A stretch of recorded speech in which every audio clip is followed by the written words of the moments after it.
Oh, hello, welcome back to my channel and to another reaction video. This time we continue to Warhammer Fantasy. This is Kingdom of Bretonnia. Between the heights of the Grey Mountains and the depths of the Great Ocean, there lies the lands of Bretonnia. Compared to the other nations of man that surround it, this realm might be seen as a backwater, an archaic land of lowly peasants and antiquated ideals. The foolish might mock the gallantry of its soldiers and the customs of its people, but the old world has not yet advanced beyond the need for men of courage. Against foul creatures, vile sorceries, and the ruinous powers of chaos itself, there is no sight more striking than the thundering charge of the Knights of the Kingdom of Bretonnia. Beautiful More so artwork. than any other nation, Bretonnia is united under the high ideals of chivalry, nobility, and social birthright.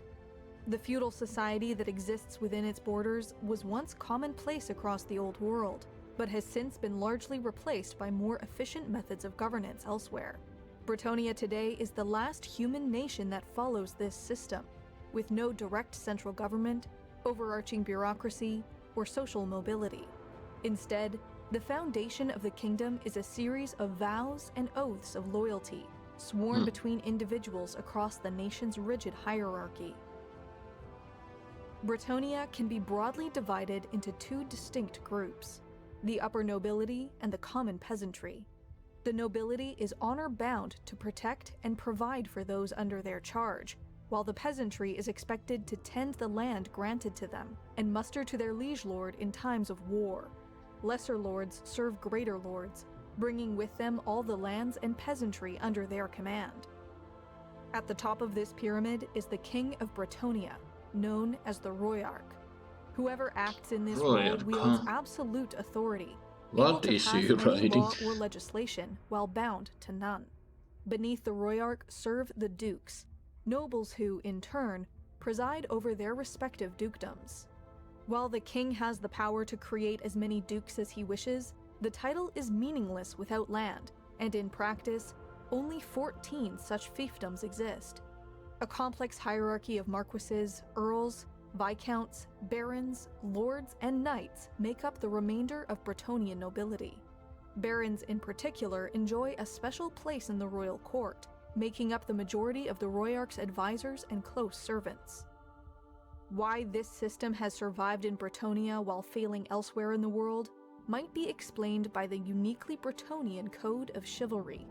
This custom governs the actions of the nobility and serves as an informal set of laws by which they regulate their respective lands and peoples. At its core are a set of 7 commandments, which over time have become integral within the kingdom's society and government. A noble must, above all, serve the Lady of the Lake, defend the domains entrusted to him, protect Warhammer the version of for the right, Camelot, it seems. always fight the enemies of virtue and order, never give up the fight until the foe has been defeated, never break faith with a friend or ally, and always display honor and integrity. What might be mere words to outsiders are, within Bretonnia, held to the highest esteem. Different nobles might interpret these commandments differently, but they are universally adhered to and respected. Such idealistic values define the entire kingdom, but there exists a darker side of Bretonnian society within the ranks of its peasants.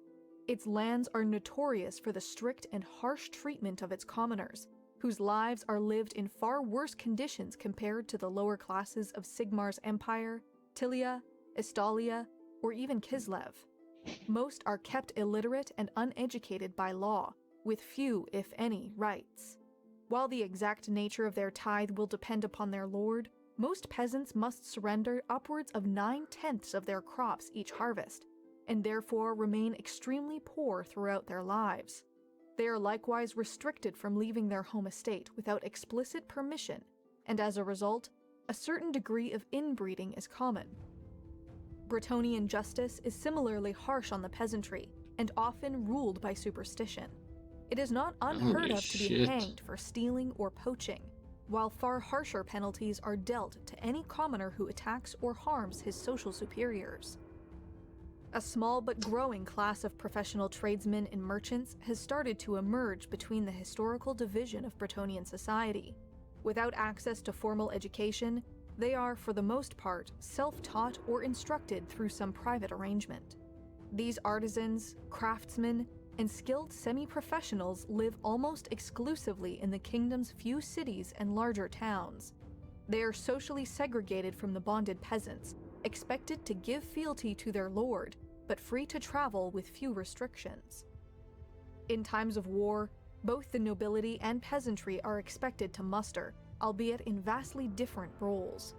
Only the nobility is permitted to wear plate armor and carry heavy weaponry, and it is from their numbers that the legendary Knights of Bretonnia are mobilized.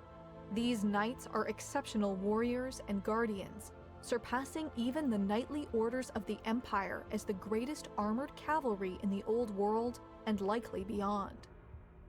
Bretonnian knights are divided into 4 generalized categories.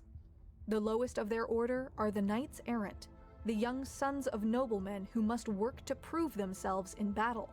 While untested, they have honed their martial prowess through constant training and tournaments, and might already be considered elite warriors compared to their counterparts in other nations. Those who have proven their skill and valor in combat are granted the title of Knight of the Realm. They are bestowed their own domain, typically a few acres of land, and a village or castle over which they have absolute rule. While knighthood is generally seen as the path to achieve a higher station amongst the nobility, there are those who would reject such rewards and responsibilities. The most ambitious or desperate might become a questing knight, relinquishing all their worldly possessions, titles, domains, and even family. They are forbidden to use the lance, the traditional weapon of a knight, and instead must rely upon a sword until such time as they have earned their weapon back. They set forth across the land to win both glory and the attention of the Lady of the Lake, the beneficent deity of all Bretonnia. Only by conquering the most dangerous challenges, orcs, dragons, chaos knights, and worldly temptations, can a questing knight find entrance to the hidden glade and behold the Lady of the Lake. If his heart is pure and virtuous, he is allowed to drink from the ancient grail and become infused with a part of the goddess's own power. In that moment, he is transformed into a saint amongst men and a warrior beyond compare. They ride into battle atop the finest steeds, from armored warhorses to soaring pegasi and ferocious hippogriffs. By ancient tradition, only a Grail Knight can serve as King of Bretonnia, selected by a conclave of such knights upon the death of the previous Royarch.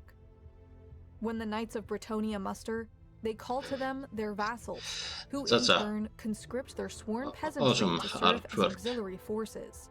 Only commoners are permitted to wield ranged weapons such as bows or trebuchets, as such things are seen by knights as dishonorable and cowardly. These men have drilled in only the most basic forms of military training, and possess no internal hierarchy. Their tactics are therefore typically simple and homogeneous enough to function smoothly in most circumstances. The role of the peasants is to unleash volleys of arrows and maintain a line of men-at-arms. Once battle has been joined, the true core of the army, the knights, are unleashed on the enemy's flank or rear, tearing through firestorms of lead, arrows, or magic to crush their foes in one overwhelming strike. The tip of his Of all the forces to wage war in the name of Bretonnia, I think it was a sword. There is none so dangerous or inexplicable as the Green Knight. This single warrior, feared throughout the Old World as the Soul Killer, is a being of supernatural power, Green Knight, charging without warning from behind rushing waterfalls or still lakes to wreak terrible vengeance against any who would threaten the land. He has been known to appear to aspiring Grail Knights as the last test they must overcome, the personal champion of the Lady of the Lake. For every knight is armored as much in steel as in faith. Religion within Bretonnia is again divided between class, with the nobility devoted to the cult of the Lady. Revered throughout Bretonnia, the Lady of the Lake is the kingdom's goddess of purity, nobility, and courage in the face of danger. She is the romanticized embodiment of chivalry, a figure every knight aspires to serve without any hesitation or doubt. To some, she is the very heart and soul of the country, an elemental incarnation of the land itself and the guardian of all its people. A mysterious representative of the lady, known as the Fey Enchantress, walks the lands of Bretonnia, with even the king himself bowing to her wise counsel. She exists outside the hierarchy of political power in Bretonnia, appearing where she wills. Tales are told of the children she gathers to her side, who are then taken to the enigmatic otherworld. The girls taken occasionally return years later as damsels of the lady, blessed in spirit and heart. Of the boys taken, nothing is ever heard again. While the cult of the lady has its adherents within the peasantry, it is the cult of Shalya that holds the most sway amongst the common folk.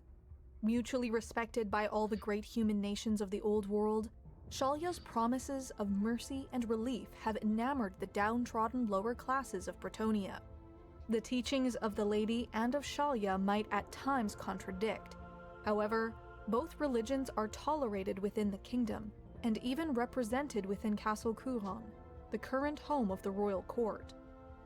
The divide between the nobility and peasants is as ancient as the kingdom itself, Awesome design. stretching back to its very Castle. founding. Castle has an The awesome earliest days design. of their history have been lost to myth or legend, but the lands that would one day become Bretonnia were first settled by the High Elves of Ulthuan. These colonies were eventually lost or abandoned during the disastrous War of the Beard fought against the Dwarven Empire. In time, these ruins were found by nomadic groups of humans, primitive tribes with little knowledge of metalwork or warfare. Successive migrations brought new waves of human settlers, among them the Bretonii, who eventually achieved a place of dominance. When the great barbarian king Sigmar founded the Empire of Man, he extended an invitation unto all the Bretonii warlords to join his new confederation. He was rebuffed, with the Bretonii unwilling to accept a foreigner as their king. For nearly 1,000 years, their tribes warred against each other and the other threats of the world. It became tradition for the best and bravest young man of each village to be armed and ready at all times. In return for his protection, he was granted the finest food and drink by those he defended. Over the centuries, these knights, as they became known, grew physically superior to the peasants they were sworn to protect, and their ramshackle watchtowers were replaced by domineering castles. The disparate villages of the land grew to become petty kingdoms, each with their own ranks of nobility. Such paltry domains were no match for the terrors of the old world, and the lands of Bretonnia were ravaged by the taint of undeath and destructive greenskin hordes. Outnumbered and surrounded, the lords of Bretonnia surrendered to despair, all save one. The legendary Gilles le Breton, newly crowned Duke of Baston, rallied a grand army to his banner, but even his united force was hardly a match for the orc wog that marched against them. The morning before the inevitable battle, a true miracle unfolded as an ethereal and heavenly woman arose out of the mists of the lake beside which their army had made camp. Inspired by some genius or desperate madness, Gilles le Breton asked the Lady of the Lake to bless their blood-stained and tattered banner. When it was lowered beneath the waters, it then emerged completely restored and emblazoned with the sigil of the Grail. The lady held forth the chalice itself, and Gilles and his two most loyal companions drank from it, becoming the first of the Grail Knights. In the battles that followed, these three men did as much slaughter as the rest of their army combined, and the lands of Bretonnia were not only scoured of the greenskin menace, but united under their first true royarch.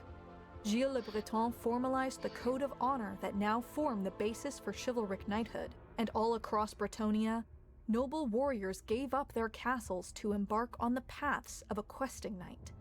By the time Le Breton and his companions had passed from the earth, ever more knights succeeded in their own quest for the Grail, strengthening and emboldening the kingdom.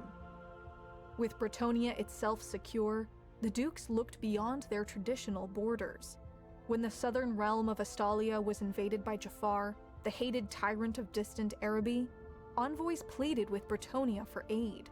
Bretonnia's victory over Jafar's armies and the treasure they seized from the deserts ushered in the first of the Crusades. Holy wars fought across the world in search of honor and riches. Crusades have taken the Knights of Bretonnia far from home, even across the great ocean in the jungles of the New World. The greatest war, however, was fought within the kingdom itself and would decide the very fate of Bretonnia. In the wake of a terrible plague known as the Red Pox, terrifying ratmen erupted from the earth across all the Bretonnian the duchies. ratmen. Nearly a third of the population had already been devastated from the plague, and it seemed Damn. that the kingdom would fall to the verminous hordes that now assailed it. Salvation arrived in Duke Merovic of Mousillon, the greatest and richest duchy within the kingdom.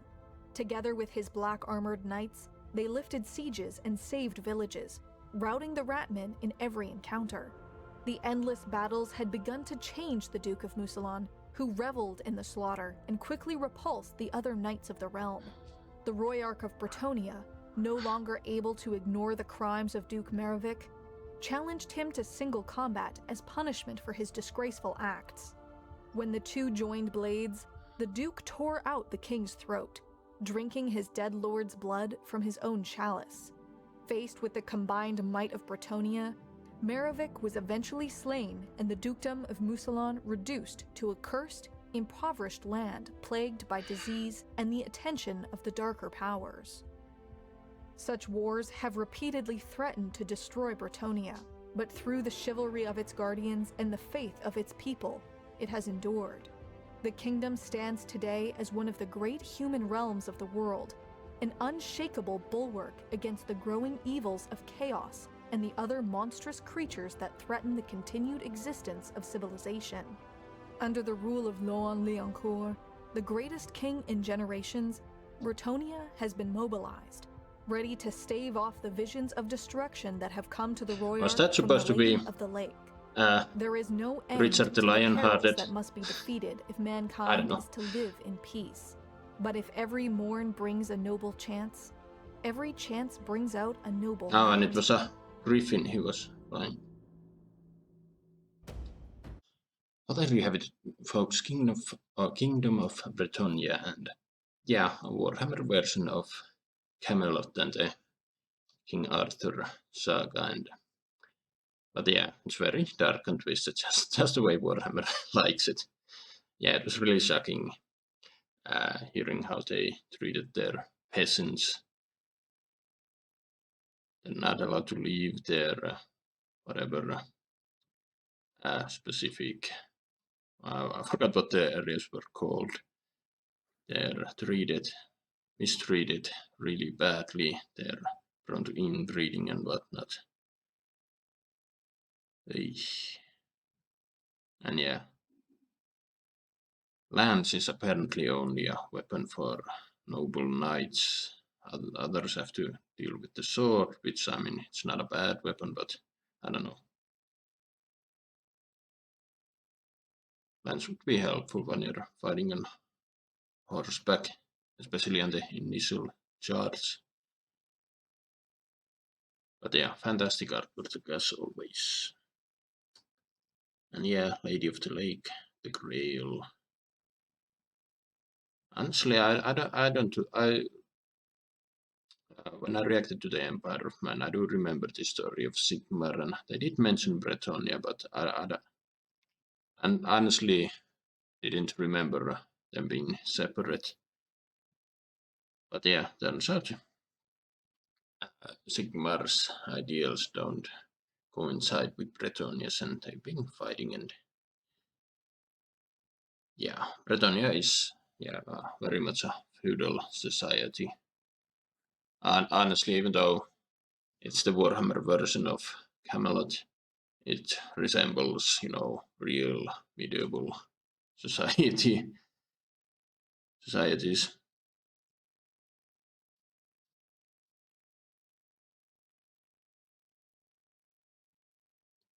And yeah, the Green Knight are also very prominent in the King Arthur lore. If I remember correctly, in the lore, the Green Knight was Sir Gawain. I could misremember. And yeah, the guy at the end, something Lion Court, who leads Bretonnia.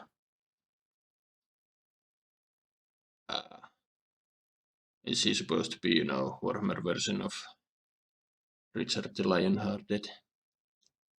They use a French name, and Richard was, you know, French somehow. I don't know. I could be completely wrong. But yeah, this was really entertaining. I actually like this more than the Empire of Man, simply because I'm a fan of the King Arthur lore, so this really did hook me instantly. Hopefully there are more lore videos on the different aspects of Bretonnia. But anyway, this was fantastic. What do you guys think? Write a touch down below. Hope you enjoyed my reaction. Drop a comment below, subscribe if you want, and I will see you in another video. Bye.